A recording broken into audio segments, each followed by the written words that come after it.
शिकंजे में शोविक सुशांत केस में एक और अहम खबर आपको बता दें। ड्रग्स का खेल धीरे धीरे सामने आ रहा है और ड्रग्स के इस खेल में सुशांत की खुदकुशी के इर्द गिर्द रहने वाले एक एक किरदारों के चेहरे सामने आ रहे हैं। रिया के भाई शोविक चक्रवर्ती पर तो शिकंजा बुरी तरह से कस रहा है। उसके ड्रग डीलर से संबंध पर कई बड़े बड़े खुलासे हो रहे हैं।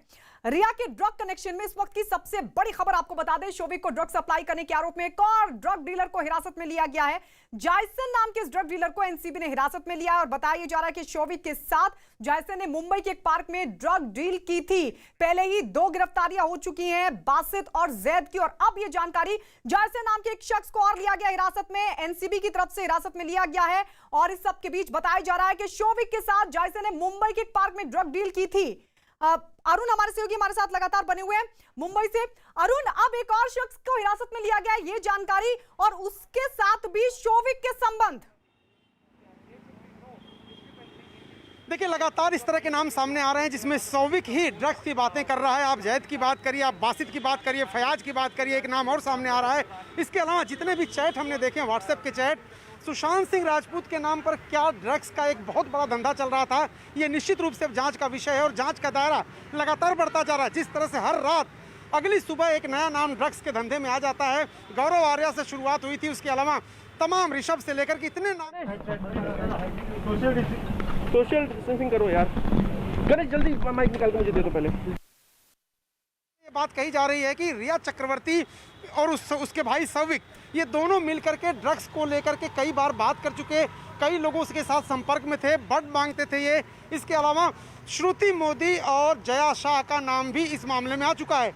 तो आप अगर ध्यान से देखिए तो सुशांत सिंह राजपूत के मौत के मामले में जितनी भी ड्रग्स को लेकर कड़ियाँ जुड़ती हैं वो रिया चक्रवर्ती के भाई शोविक से ही क्यों जुड़ती हैं, ये बड़ा सवाल है। और नारकोटिक्स कंट्रोल ब्यूरो के लगातार अधिकारी यहाँ पर सक्रिय हैं। हर दिन छापेमारी होती है, रोज 1-2 गिरफ्तारी होती है, कुछ लोगों को पूछताछ के बाद छोड़ दिया जाता है। तो ड्रग्स के एंगल पर सबसे बड़ी जांच इस वक्त मुंबई में चल रही है। सुशांत सिंह राजपूत की मौत के बाद एक तरफ सीबीआई जांच कर रही है, ईडी जांच कर रही है, नारकोटिक्स कंट्रोल ब्यूरो जांच कर रही है, लेकिन ड्रग्स के इर्द गिर्द ही पूरा मामला सिमटता हुआ नजर आ रहा है, जिसका पर्दाफाश होना बेहद जरूरी है। बेहद जरूरी। और क्या शोविक ही था? क्योंकि जिन जिन लोगों को पकड़ा जा रहा है वो लोग शोविक का नाम ले रहे हैं, उनसे जानकारी शोविक के को लेकर सामने आ रही कि शोविक उनके संपर्क में थे। तो क्या मुंबई के अंदर शोविक ही बड़ी ड्रग डीलिंग कर रहे थे? शोविक के किसके साथ संबंध है? क्या कोई और बड़ी शख्सियत भी उनके संपर्क में थी? क्या उसका भी कनेक्शन हो सकता है? ये तमाम चीजें अब धीरे धीरे निकलकर सामने आएंगी, लेकिन उस सब के बीच एक बड़ा सवाल यह भी है कि मुंबई पुलिस की नाक के नीचे ये सब कुछ कैसे चल रहा था।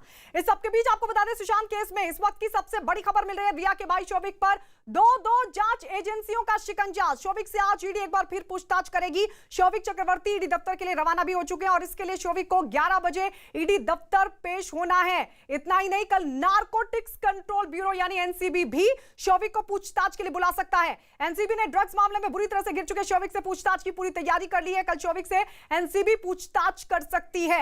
आपको बता दें, एनसीबी ने 3 लोगों को हिरासत में लिया है। जैद, बासित के बाद अब जानकारी के जायसन, और जायसन भी शोविक के साथ मिलकर ड्रग डीलिंग कर चुका है। यह जानकारी निकलकर सामने आई है। यानी जिन जिन लोगों को पकड़ा जा रहा है वो सब शोविक का नाम ले रहे हैं। तो क्या शोविक मुंबई में एक बड़ा ड्रग रैकेट चला रहे थे, या शोविक के पीछे भी कोई और है जिस पर शिकंजा कसा जाना जरूरी है? और इस सब के बीच एक अहम सवाल यह भी खड़ा होता है कि ड्रग डीलिंग्स का ये पूरा खेल चल रहा था मुंबई में, लेकिन मुंबई पुलिस क्या कर रही थी? और जब सुशांत केस में इस पूरे मामले की जांच की तो क्या मुंबई पुलिस को इसकी जानकारी नहीं थी? आनंद तिवारी हमारे सहयोगी हमारे साथ लगातार बने हुए हैं।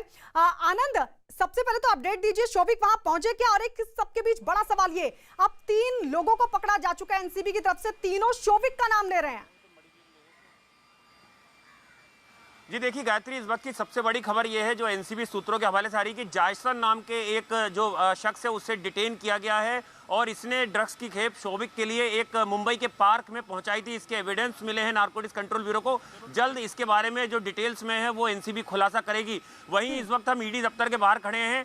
3 अहम किरदारों को आज नारकोटिक्स ईडी की पूछताछ का सामना करना, जिसमें शोविक चक्रवर्ती जिनसे चौथी बार ईडी पूछताछ करेगी, वरुण माथुर है जिनसे दूसरी बार पूछताछ करेगी। वरुण माथुर ने 2018 में सुशांत के साथ एक कंपनी खोली थी। वहीं ऋषभ ठक्कर एक स्नूकर प्लेयर हैं और रिया के कॉमन फ्रेंड हैं। उनका भी नाम सामने आया है। उनसे भी आज दूसरी बार पूछताछ ईडी करेगी। तो 3 लोगों को आज ईडी की पूछताछ का सामना करना है। ये ईडी का दफ्तर है और यहाँ पर हम खड़े हुए हैं। 11 बजे का समय दिया गया है। तीनों लोग यहाँ पर 11 बजे पहुंच सकते हैं। वहीं आज जो नारकोटिक्स कंट्रोल ब्यूरो ने 2 लोगों को पिछले दिनों गिरफ्तार किया 48 घंटे के अंदर, जैद और वासिद, आज उनको कोर्ट में पेश किया जाएगा। और जो नारकोटिक्स कंट्रोल ब्यूरो के सूत्र बता रहे हैं कि 10 दिन की उनकी रिमांड जो है वो मांगेगी नारकोटिक्स कंट्रोल ब्यूरो, ताकि जो पूरी चेन है उसको एस्टेब्लिश किया जाए और इस पूरे मामले में किसी भी वक्त जो संबंध है वो शौविक चक्रवर्ती और सैमुअल मिरांडा को 67 एनडीपीएस एक्ट का जो हो वो जारी हो सकता है और उसके बाद उन्हें पूछताछ का सामना नारकोटिक्स कंट्रोल ब्यूरो की करना पड़ेगा। आनंद मुझे ये बताइए, जो जायसन की जो गिरफ्तारी हुई है, क्या बासित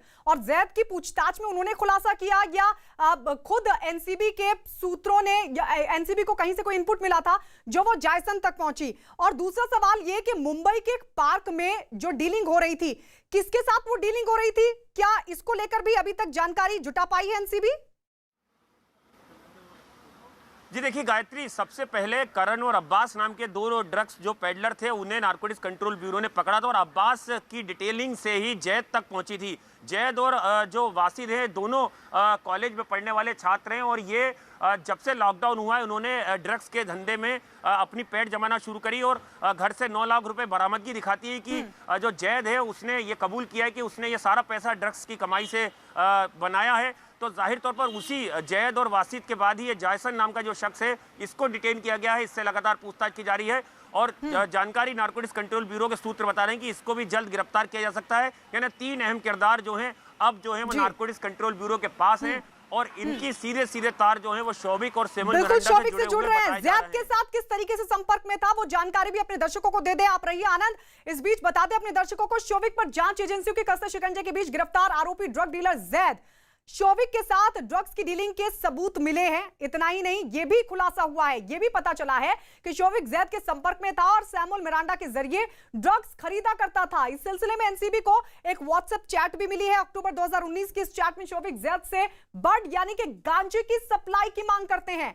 इतना ही नहीं, शौविक ने ही जैद का नंबर एक बार सैमुअल मिरांडा को भी दिया और इस चैट में ड्रग्स की खरीद से जुड़ा कच्चा चिट्टा भी मौजूद है। आज दोनों आरोपियों को एनसीबी यानी जैद और बासित को एनसीबी कोर्ट में पेश करेगी और कोर्ट से रिमांड की मांग करेगी ताकि इस मामले की और तह तक जाया जा सके और गहराई से जांच हो सके।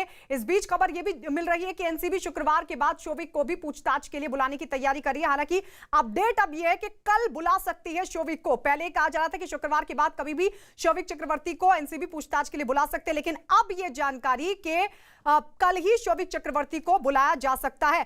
चलिए हम सीधे रुक कर लेते हैं। विवेक हमारे सहयोगी हमारे साथ मुंबई से हैं, किला कोर्ट से।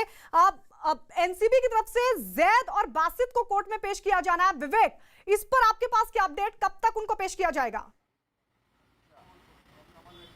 गायत्री, देखिए आपको बताना चाहेंगे कि इस पूरे मामले में नारकोटिक कंट्रोल ब्यूरो ने जैद और वासिद को गिरफ्तार कर लिया है और इन दोनों को एनसीबी जो मुख्यालय मुंबई का वहां से निकालकर मेडिकल के लिए भेजा गया है, क्योंकि एक प्रोसीजर होता है जब भी किसी आरोपी को कोर्ट में पेश किया जाता है तो सबसे पहले उसका मेडिकल टेस्ट कराया जाता है। मेडिकल टेस्ट कराने के बाद जिसमें तकरीबन आधे से पौन घंटा लगेगा और बताया जा रहा है कि 11 से 11:15 के बीच में जो मेरे पीछे आप देख रहे हैं कि जो किला कोर्ट है मुंबई का मजिस्ट्रेट कोर्ट, जब भी एनडीपीएस के कोई मामले आते हैं तो सबसे पहली पेशी जो है वो किला कोर्ट में होती है। फिर रिमांड लेने को जो दूसरी पेशी होती है वो मुंबई के सेशन कोर्ट एनडीपीएस कोर्ट में होती है। तो जिस तरीके से यहाँ पर जो सूचना दी गई है कि उन आरोपी को यहाँ पे कोर्ट में पेश किया जाएगा, तो आप देख सकते हैं जो पुलिस के जो लोग हैं उन्होंने जितने भी वकील थे और जो भी मीडिया कर्मी उन सबको गेट के बाहर रखा हुआ है ताकि कोई लॉ एंड ऑर्डर डिस्टर्ब ना हो। और बताया जा रहा है कि जो उनकी गाड़ियां हैं वो सीधे किला कोर्ट के अंदर जाएंगी और दोनों आरोपियों को कोर्ट नंबर 19 में वहां पर उन्हें कोर्ट में पेशी किया जाएगा। और ये भी बताया जा रहा है कि एनसीबी जो है वो अपनी पूरी कोशिश करेगी कि दोनों आरोपियों की ज्यादा से ज्यादा रिमांड ले सके, ताकि जो कनेक्शन सामने आ रहे हैं कि दोनों आरोपी रिया चक्रवर्ती के भाई शौविक चक्रवर्ती के लगातार संपर्क में थे। एक व्हाट्सएप चैट सामने आई है 2019 की जिसमें शौविक चक्रवर्ती बाकायदा ड्रग्स की मांग भी कर रहे हैं और साथ ही साथ वो ड्रग्स की मांग दूसरे लोगों के लिए भी कर रहे हैं। यानी कि साफ तौर पर जब 11 से 11:15 के बीच कोर्ट पहुंचेगी एनसीबी उन दोनों आरोपियों को लेकर, तब आपके पास लौटे लौटेंगे और अपडेट के लिए, लेकिन इस सबके बीच एक और अहम खबर बता दें। ड्रग्स की लेन देन को लेकर रिया चक्रवर्ती के भाई शौविक की मुश्किलें लगातार बढ़ रही हैं और एक चैट सामने आ गई है। ये चैट दरअसल 2019 की बताई जा रही है। 10 अक्टूबर 2019 की इस चैट में शौविक किसी एन नाम के शख्स से बातचीत करता है, जिसमें ड्रग्स की मांग पर शौविक उसे जवाब देता है। और क्या लिखता है आइए ग्राफिक्स के जरिए आपको बताते हैं।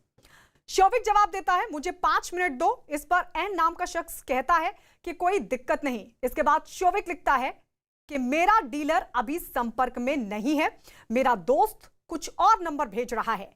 आगे की चैट देखिए। शौविक फिर मैसेज भेजता है कि बड के लिए यह बेहतर क्वालिटी का बड होगा।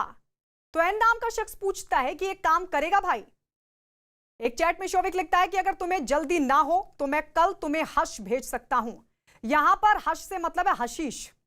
शौविक इसी दौरान एक और मैसेज भेजता है जिसमें लिखता है कि अभी गांजा भेज रहा हूं, लेकिन कितनी मात्रा। इस पर एन नाम का शख्स पूछता है एक बड कितने की। तो शौविक जवाब देता है कि शायद 2 से 2.5 हजार प्रति ग्राम। इस पर एन कहता है कि चलेगा भाई, मैं हश के लिए इंतजार करूंगा। वो शख्स फिर मैसेज भेजता है कि अभी रात के लिए थोड़ा गांजा चाहिए। तो शौविक उसे ओके कहता है। शौविक फिर से लिखता है कुछ नंबर भेज रहा हूं, करमजीत राज, इनसे बात करो। तो ये चैट अक्टूबर 2019 की जो शौविक की ड्रग डीलर्स के साथ बातचीत हुई है। और इसी चैट में एक जगह जैद का भी जिक्र आता है। चैट में एन नाम का शख्स शौविक को हश के लिए कुछ लोगों का नंबर देने के लिए शुक्रिया करता है और साथ ही क्या लिखता है आइए वो चैट भी आपको दिखाते हैं। लिखता है राज ने मुझे कॉल किया था, उसने कहा कि उसका आदमी फोन करेगा।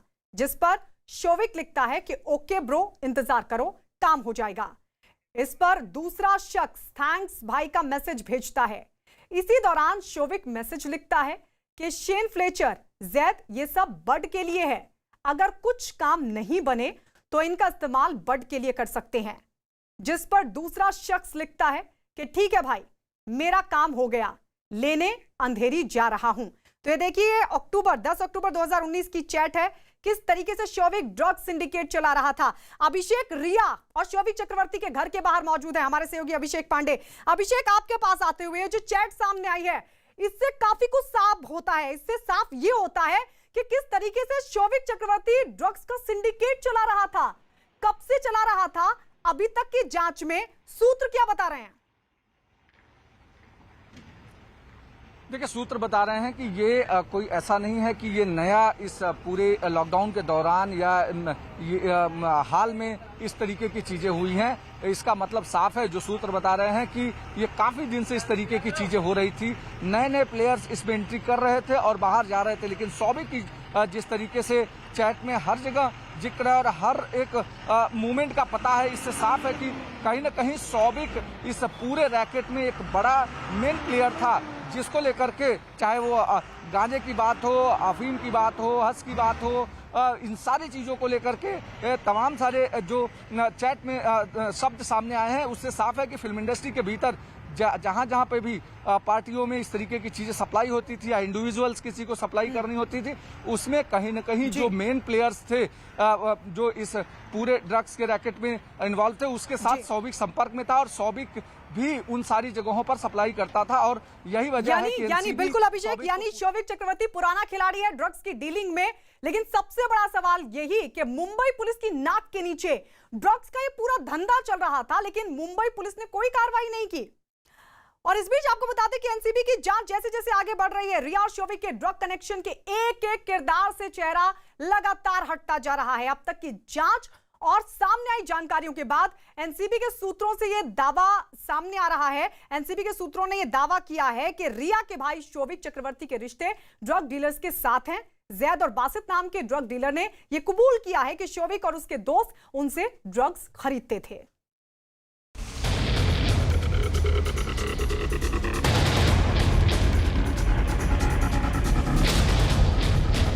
ड्रग्स के फंदे में रिया और भाई शौविक।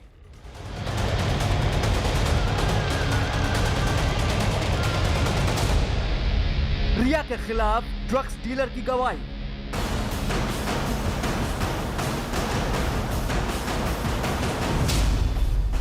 एनसीबी ने किया ड्रग्स कंपनी का पर्दाफाश।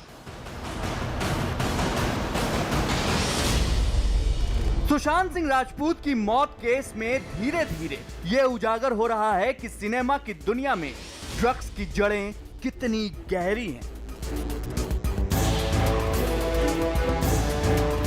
सबसे पहले ईडी को रिया के फोन से ड्रग्स के बारे में चैट मिली। उसके बाद एनसीबी यानी नारकोटिक्स कंट्रोल ब्यूरो ने इस केस की जांच शुरू की तो उजले पर्दे के पीछे की काली दुनिया की हकीकत सामने आने लगी। एनसीबी की टीम ने मुंबई के 3 ड्रग्स डीलरों को धर दबोचा है, जिनके तार रिया के भाई शौविक से जुड़े हैं। शौविक के ड्रग्स डीलरों से संबंध सामने आने के बाद रिया पर भी शिकंजा कस सकता है, क्योंकि रिया की चैट में कई बार इस बात का जिक्र आया है कि क्या शौविक ड्रग्स खरीद कर डिलीवर करा सकता है। और अब जो जानकारी मिली है उसके मुताबिक शौविक ड्रग्स तस्करों के जाल से घिरा हुआ है। एनसीबी अधिकारियों के मुताबिक ये वो ड्रग्स कंपनी है जिसके तार रिया के भाई से जुड़े हैं। इनमें drugs dealer Basit, drugs dealer Suryadeep Malhotra, drugs dealer Zaid और सुशांत के मैनेजर रहे सैमुअल मिरांडा शामिल हैं। ड्रग्स से जुड़े इन लोगों का पर्दाफाश किया है एनसीबी ने। नारकोटिक्स कंट्रोल ब्यूरो ने जैद नाम के शख्स को मंगलवार को हिरासत में लिया था और बुधवार की सुबह जैद को पकड़ने के बाद इस ड्रग्स जाल का पर्दाफाश किया है। एनसीबी ने जैद नाम के ड्रग्स डीलर को पकड़ा है। जैद नाम का यह ड्रग्स डीलर मुंबई के बांद्रा का रहने वाला है। एनसीबी अधिकारियों ने ड्रग्स डीलर जैद के शौविक से सीधे संबंध का दावा किया है। यही नहीं, एक और ड्रग्स डीलर बासित भी पकड़ा गया। बताया गया कि ड्रग्स डीलर बासित शौविक का दाहिना हाथ है। बासित ने ही शौविक को ड्रग्स डीलर जैद का नंबर दिया था, जिसके बाद शौविक ने 17 मार्च को जैद से ड्रग्स खरीदा था। इन दोनों के अलावा सूर्यदीप नाम का तीसरा ड्रग्स डीलर भी पकड़ा गया है। बताया जाता है कि सूर्यदीप के तार ड्रग्स डीलर जैद से जुड़े हैं। रिया और शौविक ड्रग्स कंपनी से जुड़े जैद के घर नारकोटिक्स कंट्रोल ब्यूरो की टीम ने छापा भी मारा। बांद्रा के इस घर में छापेमारी में एनसीबी को 9 लाख रुपए कैश और विदेशी करेंसी भी बरामद हुई। बता दें कि शौविक से कनेक्शन के मामले में जैद को गिरफ्तार किया गया है। जैद ने नारकोटिक्स कंट्रोल ब्यूरो की पूछताछ में खुलासा किया कि उसने यह पैसा ड्रग्स की खरीद फरोख्त से कमाया है। रिया चक्रवर्ती के फोन से बहुत पहले ही ऐसे चैट मिल चुके हैं जिनमें वो सैमुअल मिरांडा से और गौरव आर्या नाम के ड्रग्स डीलर से नशे की सिगरेट डूबी के बारे में बात कर रही हैं। लेकिन अब जो ड्रग्स डीलर दबोचे गए हैं, उन्होंने रिया और भाई शौविक के बारे में ऐसी गवाही दी है जो दोनों को सजा दिलाने का आधार बन सकती है। एनसीबी की गिरफ्त में आए ड्रग्स डीलर जैद ने रिया के भाई शौविक के कई राज बेपर्दा किए हैं। न्यूज 18 इंडिया को मिली एक्सक्लूसिव जानकारी के मुताबिक ड्रग्स डीलर जैद ने 10,000 रुपए में 5 ग्राम ड्रग्स 2 लोगों को दिए थे। ये 2 लोग जैद से 17 मार्च 2020 को ड्रग्स लेने आए थे। 17 मार्च 2020 को सैमुअल मिरांडा और जैद की फोन लोकेशन एक ही जगह की मिली है। सूत्रों के मुताबिक शौविक ने मिरांडा को जैद का नंबर दिया था और शौविक को जैद का नंबर ड्रग्स डीलर बासित ने दिया था। एनसीबी को शक है कि मिरांडा ने ही 17 मार्च 2020 को शौविक के लिए जैद से ड्रग्स खरीदे थे। एनसीबी के शिकंजे में आया रिया का भाई शौविक फंसता जा रहा है, क्योंकि रिया का भाई शौविक अब ड्रग्स तस्करों से घिरा नजर आ रहा है। खबर यह भी है कि इन ड्रग्स तस्करों ने ड्रग्स सप्लाई के लिए अनूठा तरीका अपनाया था। एनसीबी के सूत्रों ने बताया कि बांद्रा में जैद की खाने की दुकान है। इस दुकान की एक ब्रांच अंधेरी में भी है। जानकारी के मुताबिक जैद और उसके साथी खाने के पैकेट में ड्रग्स डिलीवरी करते थे। सुशांत केस से जुड़े ड्रग्स एंगल में पकड़े गए तस्करों को 3 अगस्त की सुबह कोर्ट में पेश किया जाएगा। इस केस में पकड़े गए ड्रग्स तस्कर बड़े गवाह साबित हो सकते हैं, जो कई बड़े राज का खुलासा कर सकते हैं। ड्रग्स केस में इस वक्त की सबसे बड़ी खबर मिल रही है। बड़ी खबर है कि सुशांत मामले में ड्रग्स को लेकर रिया और शौविक की मुश्किलें लगातार बढ़ती जा रही हैं और एनसीबी की आरोपी ड्रग डीलर जैद और बासित से पूछताछ में कई अहम जानकारी हाथ लगी है। एनसीबी के सूत्रों का यह दावा है कि दोनों से पूछताछ में शौविक और सैमुअल मिरांडा के बारे में पुख्ता सबूत हाथ लगे हैं।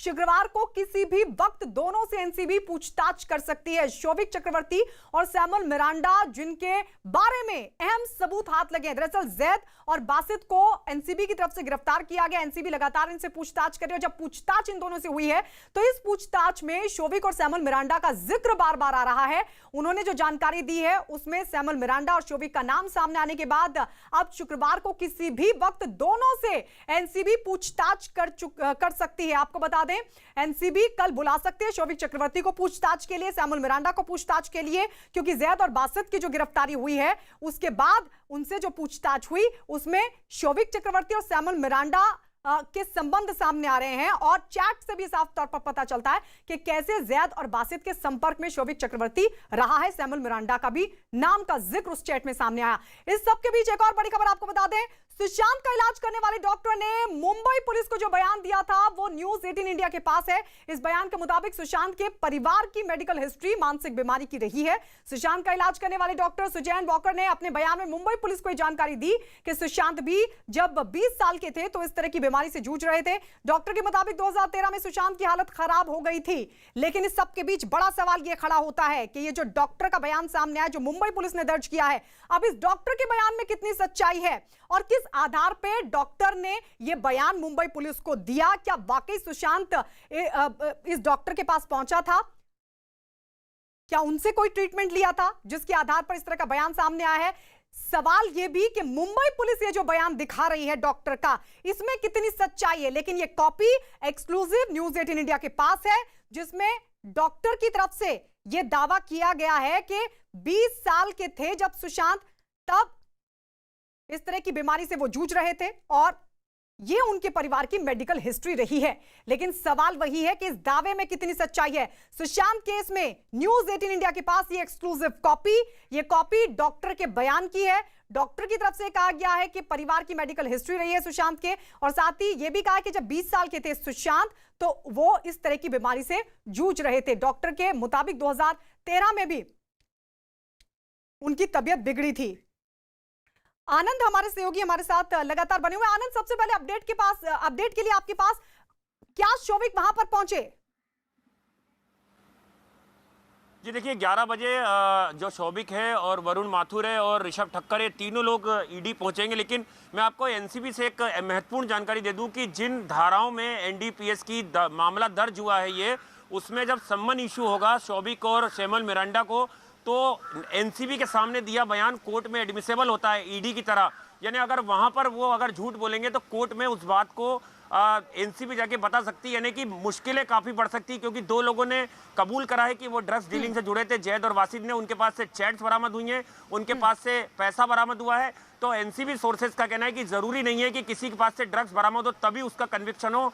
अगर ये चैट्स और जो कॉल डिटेल है ये सफिशिएंट है किसी के खिलाफ कड़ी कार्रवाई करने के लिए, तो जाहिर तौर पर जब सम्मन का सामना करेंगे और पूछताछ का सामना करेंगे शोविक और सैमुअल मिरांडा, तो उनको ये चैट दिखाई जाएंगे, उनको एक कॉल डिटेल दिखाई जाएंगी कि बताइए आप इस वक्त आपने इन लोगों से बात की है, आपने चैट्स में ड्रग्स की बट की डीलिंग की है, तो इसके क्या मायने हैं।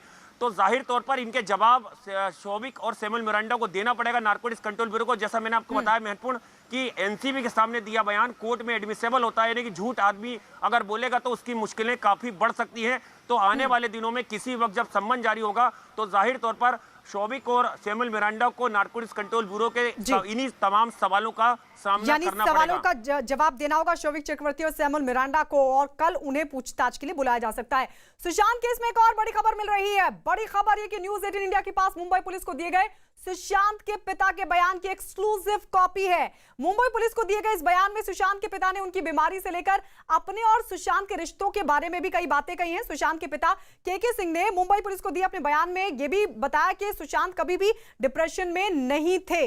तो ये एक्सक्लूसिव जानकारी दरअसल मुंबई पुलिस की तरफ से भी बातचीत की गई थी, पूछताछ की गई थी सुशांत के पिता के सिंह से, और इस बातचीत में, इस पूछताछ में के सिंह ने यह साफ तौर पर कहा कि सुशांत किसी भी तरह के डिप्रेशन से नहीं जूझ रहे थे। एक्सक्लूसिव कॉपी न्यूज 18 इंडिया के पास है। मुंबई पुलिस को दिए गए इस बयान में सुशांत के पिता ने उनकी बीमारी से लेकर अपने और सुशांत के रिश्तों के बारे में भी कई बातचीत की है, और साथ ही उन्होंने यह भी जानकारी दी कि सुशांत कभी भी डिप्रेशन में नहीं थे। सुशांत के पिता केके सिंह ने मुंबई पुलिस को जो बयान दिया उसमें उन्होंने ये बताया उन्हें किसी पर कोई शक नहीं है और किसी से कोई शिकायत नहीं करनी। सुशांत के पिता ने बताया कि पिछले साल 13 मई को सुशांत पटना गए थे और वहां पर मुंडन कराने के बाद 16 मई को वापस मुंबई चले आए। सुशांत के पिता ने अपने बयान में बताया कि उनकी सुशांत से सिर्फ व्हाट्सएप पर चैट होती थी। साथ ही उन्होंने यह भी जानकारी दी कि 7 जून को सुशांत का फोन आया था और उन्होंने सुशांत से पूछा कि 1 साल हो गए, पटना कब आओगे। इसके जवाब में सुशांत ने कहा कि उनकी तबीयत अच्छी नहीं है। 14 जून को टीवी के जरिए सुशांत के पिता को यह पता चला कि उन्होंने खुदकुशी कर ली है। इसके बाद वो 15 जून को सुशांत के भाई नीरज बबलू के साथ पटना से मुंबई गए। 15 जून को सुशांत के अंतिम संस्कार के बाद सभी सुशांत के घर चले गए। सुशांत के पिता ने अपने बयान में यह भी कहा कि उन्हें नहीं पता कि सुशांत ने खुदकुशी क्यों की। साथ ही उन्होंने यह भी बताया कि सुशांत ने कभी उनसे डिप्रेशन और परेशानी के बारे में बात नहीं की थी। तो सवाल यह खड़ा होता है कि सुशांत आखिर अपने पिता को क्यों नहीं बता रहे थे, अगर वाकई वो डिप्रेशन में थे या किसी बात को लेकर परेशान थे या फिर क्या किसी का दबाव उन पर था। अरुण हमारे सहयोगी लगातार हमारे साथ बने हुए हैं। अरुण, ये सवाल खड़ा होता है क्योंकि बार बार डिप्रेशन की थ्योरी रिया और उसके परिवार की तरफ से गढ़ी जा रही है। बार बार ये कहा जा रहा है सुशांत परेशान थे, जिस बात को सिद्धार्थ पिठानी ने भी माना कि किसी बात को लेकर वो दिशा सालियान की मौत को लेकर परेशान थे। लेकिन अब ये सवाल बड़ा खड़ा होता है कि सुशांत खुद क्या कुछ जानकारी छिपा रहे थे अपने परिवार से या उन पर किसी तरीके का दबाव था, किसी का प्रेशर था ताकि वो अपने परिवार को ये बात ना बताएं। देखिए, अगर आप दावे देखिए तो बहुत दिलचस्प ये ड्रग्स को लेकर के दावे दोनों तरफ से किए जा रहे हैं और सुशांत सिंह राजपूत की बीमारी को लेकर के भी एकदम से 2 पोल पर 2 लोग हैं। उनका परिवार ये कहता है, उनकी बहनें ये कहती हैं कि छोटे मोटा मामला था, कोई बड़ी बात थी नहीं। लेकिन मुंबई पुलिस ने जो बयान दर्ज किए हैं और एक विदेशी डॉक्टर का जो कबूलनामा है, उनका बयान है, वो ये दिखाता है कि बाइपोलर डिसऑर्डर बहुत ही सीवियर उनको था और बहुत ही मुश्किल दौर से वो गुजर रहे थे। अगर मुंबई पुलिस की थ्योरी उसके सामने जो बयान दिए गए उन सबको मिलाएं तो इसको एक आत्महत्या साबित करने में बहुत ही आसानी हो जाती है, जो भी लोग कोर्ट में जाते हैं। लेकिन अगर सुशांत सिंह राजपूत के परिवार के लोगों की बात करें, उनके पिता की बात करें, बहनों की बात करें, तो उनका ये कहना था कि इस तरह की कोई बीमारी नहीं थी। हालांकि डॉक्टर्स जो थे उनसे उन्होंने कंसल्ट जरूर किया था और दूसरी बात, उनकी बहन ने अपना प्रेस्क्रिप्शन उनको भेजा था। तो ये जांच का विषय है और ये पता करना सीबीआई के लिए बहुत महत्वपूर्ण है कि वाकई में स्थिति थी क्या सुशांत सिंह राजपूत इतना ज़्यादा डिप्रेशन में थे, इतना ज़्यादा एंग्जाइटी थी उनको कि वो आत्महत्या तक कर सकते हैं, या फिर ड्रग्स दे करके उनको इतने मुश्किल हालात बना दिए गए कि उनकी जान चली गई। अब ये हत्या है कि आत्महत्या है, इसी को साबित करना है सीबीआई को। मुंबई पुलिस के सामने जितनी भी गवाहियां हुई थी, सारे कागजात सीबीआई के पास आ गए हैं और तमाम लोगों से बातचीत भी हो रही है, पूछताछ हो रही है। तो अब सबकी नज़र सीबीआई पर है कि दोनों दावों के बीच सुशांत सिंह राजपूत के परिवार और मुंबई पुलिस में जो बयान दिए गए हैं, सच्चाई क्या है। बिल्कुल, अब इसी की इन्वेस्टिगेशन कर रही है सीबीआई और जो तमाम एजेंसियां इस पूरे मामले की छानबीन में जुटी है। इस बीच मुंबई पुलिस को दिए गए सुशांत के परिवार के बयान पर मचा है घमासान। सुशांत के पिता के जो वकील हैं विकास सिंह, उन्होंने मुंबई पुलिस की तरफ से दर्ज किए गए बयान को लेकर सवाल खड़े किए। उन्होंने यह दावा किया कि मुंबई पुलिस ने जिस बयान पर दस्तखत लिए थे परिवार के, दरअसल वो जो बयान था वो मराठी में था। उनको नहीं पता था कि आखिर उसमें लिखा क्या है। जरा सुनिए विकास सिंह ने क्या कहा। The family has never given any such statement of Sushant committing suicide. These statements were recorded by the Mumbai police in Marathi. The family also objected that please don't write in Marathi if you want us to sign. They were forced to sign that statement or a statement written in Marathi. They had no clue of what was being written. So I can't comment on what Mumbai police has written in their statement. वहीं Mumbai police commissioner Paramvir Singh ने सुशांत के पिता के वकील विकास सिंह की मराठी में बयान दर्ज होने की बात पर किया पलटवार।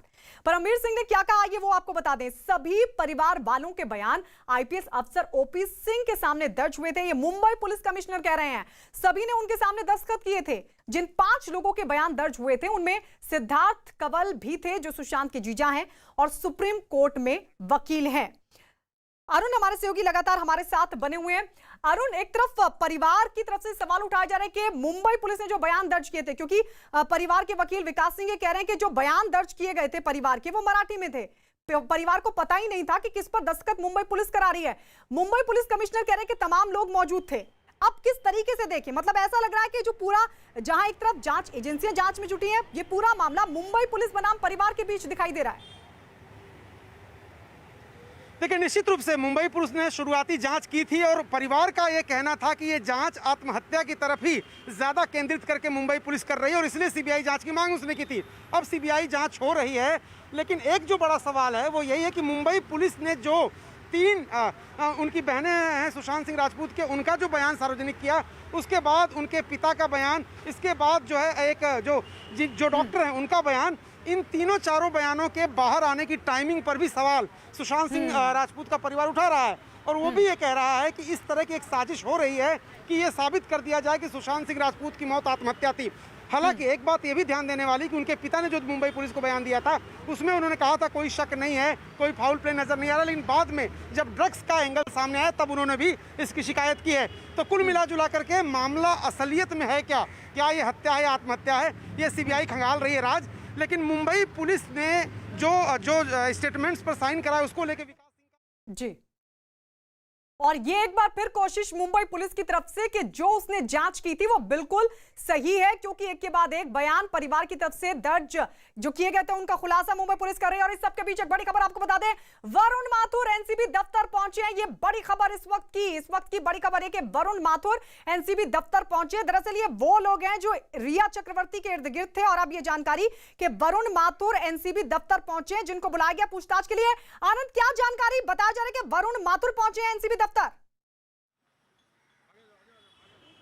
जी देखिए, बिल्कुल गायत्री, अभी वरुण माथुर जो हैं वो ईडी दफ्तर पहुंचे हैं और आज उनसे तीसरी बार पूछताछ होगी। 2 बार उन्हें पहले बुला चुकी है ईडी पूछताछ करने के लिए। वरुण माथुर वो शख्स हैं जिन्होंने 2018 में सुशांत सिंह राजपूत के साथ एक कंपनी खोली थी और इसीलिए उस कंपनी की तमाम ब्यौरा मांगने के लिए, उसकी इनकम टैक्स रिटर्न मांगने के लिए, उसमें किस तरह से लेन देन होता था पैसे का, बैंक डिटेल के लिए, उसके लिए वरुण माथुर को यहाँ पर बुलाया गया है क्योंकि सुशांत के वो करीबी थे। सुशांत के साथ उन्होंने कंपनी खोली थी, तो एक कंपनी कब अस्तित्व में आई, कंपनी किस लिए बनी थी, इसका टर्नओवर कितना था, तमाम चीज़ों के लिए वरुण माथुर को पूछताछ के लिए यहाँ पे बुलाया गया है। ऋषभ ठक्कर जो है वो रिया के कॉमन फ्रेंड है, वो अभी आना बाकी हैं और जो रिया के भाई हैं शौविक, वो आना बाकी है। लेकिन मैं आपको एक बड़ी खबर दे दूं, नारकोटिक कंट्रोल ब्यूरो से फैजान इब्राहिम नाम के एक शख्स को हिरासत में ले लिया गया है और जिसके सीधे लिंक शौविक चक्रवर्ती से बताए जा रहे हैं। मुंबई के आनंद, यानी अब तक 4 लोग हिरासत में, सबूत मिले हैं।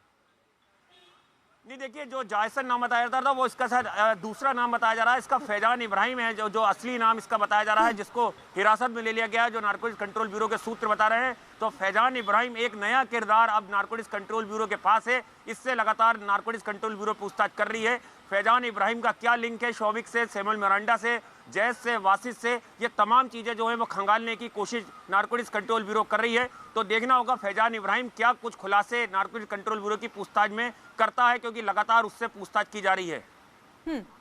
अब लेकिन किस तरीके से एनसीबी सवाल जवाब करेगी? आप बता रहे हैं कि आनंद बिजनेस पार्टनर रहे हैं वरुण माथुर, अब उनसे एनसीबी क्या ड्रग एंगल को लेकर बातचीत करेगी? क्या इस तरह का शक है कि हो सकता है कि वरुण माथुर का भी कहीं कोई कनेक्शन हो?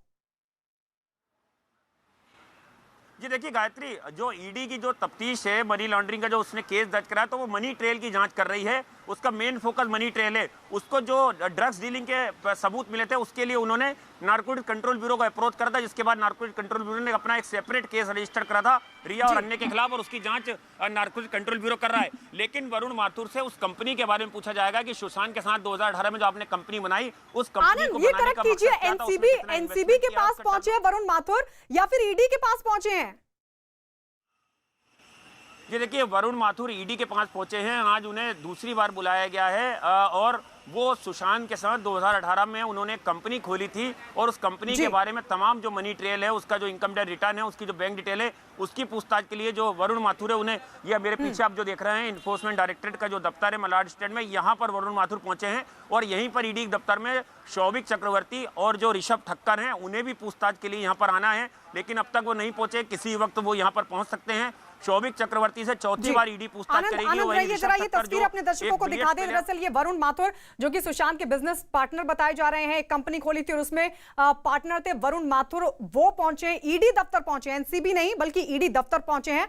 हमारे सहयोगी आनंद बता रहे हैं, लगातार ये जानकारी दे रहे हैं कि किस तरीके से मनी ट्रेल में क्या वरुण माथुर का भी कोई कनेक्शन हो सकता है, क्योंकि ईडी मनी ट्रेल को लेकर, फाइनेंशियल एंगल को लेकर लगातार पूछताछ कर रही है। रिया के परिवार से पूछताछ की है और शौविक से भी आज पूछताछ का यह सिलसिला जारी रहेगा। लेकिन इस सबके बीच वरुण माथुर को बुलाया गया है। वरुण माथुर जो कि ईडी दफ्तर पहुंचे हैं और आपको बता दें अब यह जानकारी ईडी की तरफ से जुटाने की कोशिश होगी कि जो सुशांत के बिजनेस पार्टनर रहे हैं वरुण माथुर, क्या उनका भी किसी तरह से कोई कनेक्शन है, क्या वो भी किसी तरीके से इस पूरे मामले में इन्वॉल्व हो सकते हैं। इसको खंगालने के लिए, इस बारे में जानकारी जुटाने के लिए वरुण माथुर को ईडी दफ्तर बुलाया गया। ईडी दफ्तर हम लगातार रुक करते रहेंगे क्योंकि हमारे सहयोगी आनंद लगातार वहां से अपडेट दे रहे हैं। लेकिन इस सबके बीच एक और बड़ी खबर आपको बता दें, सुशांत केस में बड़ी खबर है कि आरोपी श्रुति मोदी, जी हां, श्रुति मोदी के वकील का बड़ा बयान इस वक्त सामने आ गया है और जो बयान सामने आया वो वाकई चौंकाने वाला है। सुशांत का इंश्योरेंस ना होने के दावे को झूठा बताया है श्रुति मोदी ने। सुशांत के परिवार के दावे पर सवाल उठाए हैं। आपको बता दें क्योंकि परिवार की तरफ से कहा गया था कि किसी तरह का कोई जो इंश्योरेंस है वो सुशांत का नहीं था, लेकिन इस सबको झूठा बता रही है श्रुति मोदी और श्रुति मोदी के वकील ने बड़ा बयान दिया। इस सबके बीच बड़ा बयान देते हुए सुशांत का इंश्योरेंस ना होने के दावे को झूठा करार दिया। सर, सुशांत की फैमिली ने कल बोला कि इंश्योरेंस था ही नहीं, एक पैसे का इंश्योरेंस नहीं है और सिर्फ उनके परिवार उनको बदनाम करने की कोशिश की जा रही है कि इसको हत्या दिखाई जा सके ताकि इंश्योरेंस का पैसा मिल सके और उन्होंने दावा किया है कि सुशांत का कोई इंश्योरेंस नहीं था। देखिए, सबसे पहले तो भूल जाइए कि मैं मोदी का वकील हूँ, परंतु as a defence lawyer definitely हमें ये हक बनता है जानने का कि जब एक रिक्शा पुलर की पॉलिसी होती है तो सुशांत तो बहुत बड़ा आदमी था और इतने बड़े इंसान की कोई पॉलिसी ना हो ये प्रैक्टिकली इम्पॉसिबल है। जब भी कोई पिक्चर चालू होती है तो नॉर्म्स के हिसाब से इवन प्रोड्यूसर्स जो है उनकी पॉलिसी लेते हैं, तो उस हिसाब से पॉलिसी न होना ये एक बियॉन्ड इमेजिनेशन है।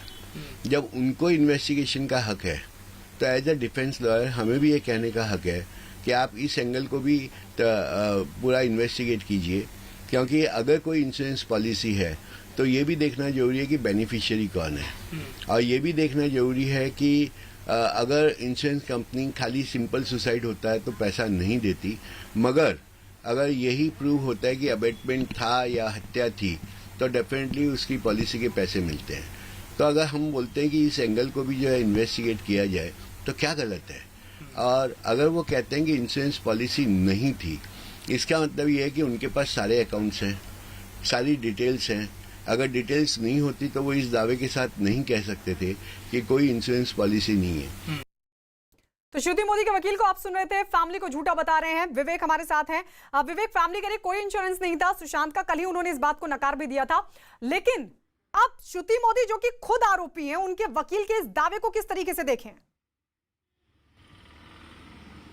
गायत्री, देखिए, इस पूरे मामले में आरोप और प्रत्यारोप का दौर शुरू है। जिस तरीके से सुशांत सिंह राजपूत के परिवार वाले और वकील ने दावा किया था कोई इंश्योरेंस पॉलिसी है ही नहीं और जो भी कहानियां हैं वो मनगढ़ंत हैं, वहीं दूसरी तरफ पलटवार करते हुए श्रुति मोदी के वकील अशोक सारोगी ने न्यूज 18 इंडिया से बातचीत करते हुए साफ कहा है कि हर एंगल में जांच होनी चाहिए। जिस तरीके से सुशांत का परिवार भी बोल रहा है कि हर एंगल में जांच होनी चाहिए, तो फिर जो डिफेंस लॉयर है वो भी बोल रहे हैं कि हर एंगल में जांच होनी चाहिए, उसमें इंश्योरेंस का एंगल बहुत इंपॉर्टेंट है। और अशोक सारोगी ने यह भी बोला है कि सारे अकाउंट जो हैं वो उनके परिवार वालों के पास है और सभी के सभी अकाउंट में प्रियंका सिंह, सुशांत सिंह राजपूत की जो बहन है, वो नॉमिनी है। यानी कि ये पॉसिबल ही नहीं है कि सुशांत सिंह राजपूत का कोई पॉलिसी या फिर इंश्योरेंस ना हो। और वहीं दूसरी तरफ उसके वकील का साफ तौर पर कहना है कि उनका हक है ये जानना और सवाल पूछना कि जो सारे एंगल में जांच बिल्कुल, अब ये भी इन्वेस्टिगेशन का हिस्सा होना चाहिए क्योंकि परिवार कह रहा है कोई इंश्योरेंस नहीं है, तो वहीं श्रुति मोदी के वकील ने कहा कि इंश्योरेंस था। एक तरफ श्रुति मोदी के वकील सुशांत की इंश्योरेंस पॉलिसी होने का दावा कर रहे हैं, तो दूसरी तरफ सुशांत के पिता के वकील इस तरह की किसी भी बात से इनकार कर रहे हैं। सुशांत के पास कोई बड़ा लाइफ इंश्योरेंस पॉलिसी था, उस लाइफ इंश्योरेंस पॉलिसी में अगर उनको सुसाइड दिखाया जाता तो पैसा नहीं मिलता, इसीलिए कहानी बदली गई। मैं आज सबको बताना चाहता हूं कि सुशांत का कोई लाइफ इंश्योरेंस पॉलिसी नहीं था और ये भी एक एफर्ट है अक्यूज्ड को एक बचाने का, झूठी बात फैलाने का। डेफिनेटली हमें ये हक बनता है जानने का कि जब एक रिक्शा पुलर की पॉलिसी होती है तो सुशांत तो बहुत बड़ा आदमी था और इतने बड़े इंसान की कोई पॉलिसी ना हो ये प्रैक्टिकली इम्पॉसिबल है। जब भी कोई पिक्चर चालू होती है तो नॉर्म्स के हिसाब से इवन प्रोड्यूसर्स जो है उनकी पॉलिसी लेते हैं। तो उस हिसाब से पॉलिसी न होना ये एक बियॉन्ड इमेजिनेशन है। और इस बीच एक बड़ी खबर आपको बता दें, ड्रग डीलर्स के साथ चैट सामने आने के बाद रिया के भाई शोविक पर कसा जांच एजेंसियों का शिकंजा। पूछताछ के लिए ईडी ने बुलाया, जबकि एनसीबी भी कल पूछताछ कर सकती है। इस सब के बीच आपको बता दें एक और गिरफ्तारी हुई है मुंबई में ड्रग डीलिंग को लेकर। यह तीसरी गिरफ्तारी बताई जा रही है। बताया जा रहा है कि तीसरा आरोपी गिरफ्तार हुआ है। फैज बासित के बाद अब फैजान इब्राहिम नाम के शख्स को किया गया है गिरफ्तार। शोविक को ड्रग सप्लाई के मामले में पूछताछ के लिए एनसीबी कल बुला सकते हैं, लेकिन इस सब के बीच एक और ड्रग डीलर की हुई है गिरफ्तारी। और बताया जा रहा है कि एक पार्क में शोविक के साथ उसने ड्रग डीलिंग की थी। तो यह बड़ी खबर इस वक्त की मिल रही है। आपको बता दें पहले जायसन नाम सामने आ रहा था, लेकिन अब यह बताया जा रहा है कि जायसन का ही नाम है फैजान इब्राहिम, जिसको एनसीबी की तरफ से पकड़ा गया। यानी अब तक 3 लोगों को एनसीबी पकड़ चुकी है, जिसमें जैद का नाम शामिल है, इसके अलावा बासित का नाम शामिल है, जिनको आज कोर्ट में भी पेश किया जाना है। इस सब के बीच एक और गिरफ्तारी हुई है। फैजान इब्राहिम नाम बताया जा रहा है जिसको गिरफ्तार किया है एनसीबी ने। और यह जानकारी कि मुंबई में एक पार्क में शोविक के साथ ये ड्रग डीलिंग कर रहा था। आनंद हमारे सहयोगी जुड़ गया। आनंद, इस शख्स के बारे में और क्या पता चल पा रहा है? और एक सबसे बड़ा सवाल ये, सिर्फ ये 3 लोग तो नहीं होंगे और साथ में शोविक, क्योंकि कनेक्शन भी आ रहा है, सैमुअल मिरांडा का भी कनेक्शन सामने आ रहा है, रिया की भी चैट सामने आई है, कुछ और लोग भी शामिल हो सकते हैं? जी देखिए गायत्री, फैजान इब्राहिम को जो सोर्सेज बता रहे हैं गिरफ्तार कर लिया है नारकोटिक्स कंट्रोल ब्यूरो ने। कल देर रात रेड करी है, मुंबई के एक पॉश इलाके के पार्क से इसको गिरफ्तार किया गया है। और जैद की पूछताछ से जो फैजान इब्राहिम है इसके नाम का खुलासा हुआ है। तो 3 अहम किरदार अब जो हैं वो नारकोटिक्स कंट्रोल ब्यूरो के पास हैं। फैजान इब्राहिम से लगातार पूछताछ की जा रही है। जो सोर्सेज बता रहे हैं कि आज जब कोर्ट में पेशी होगी तो फैजान इब्राहिम को भी एनसीबी पेश कर सकती है। जो सोर्सेज बता रहे हैं फैजान इब्राहिम की भी रिमांड मांग सकती है, क्योंकि ठीक है आनंद, लौटेंगे आपके पास। तो 3 गिरफ्तारी अब तक एनसीबी की तरफ से ड्रग मामले में।